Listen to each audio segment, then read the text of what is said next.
आज गुढीपाडवा हिंदू नववर्षाचा पहिला दिवस। भारतीय संस्कृतीत चैत्र शुद्ध प्रतिपदा हा दिवस महापर्व म्हणून साजरा करण्याची परंपरा आहे।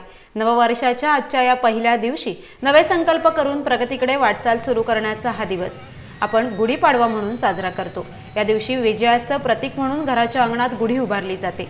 कोकणात आज सर्वत्र गुढीपाडव्याचा सण मोठ्या उत्साहात साजरा केला जातोय। देशात विशेषतः महाराष्ट्रात हा सण साजरा होत असतानाच रत्नागिरीमध्ये मारुती मंदिर पासून भव्य गुढीपाडव्यानिमित्त रॅली काढण्यात आली। या रॅलीमध्ये मोठ्या संख्येने रत्नागिरीतील नागरिक सहभागी झाले होते। पारंपरिक पोशाख करून सर्व लोकांनी फेटे बांधून या रॅलीमध्ये सहभाग घेतला होता। ही रॅली जगद्गुरू नरेंद्राचार्य महाराज संस्थानच्या वतीने गुढीपाडव्याला हिंदू नववर्ष स्वागत यात्रा म्हणून रत्नागिरी शहरात काढण्यात आली।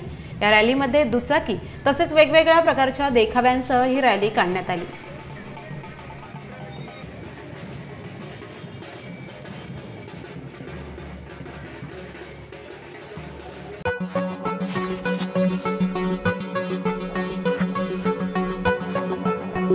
Thank you.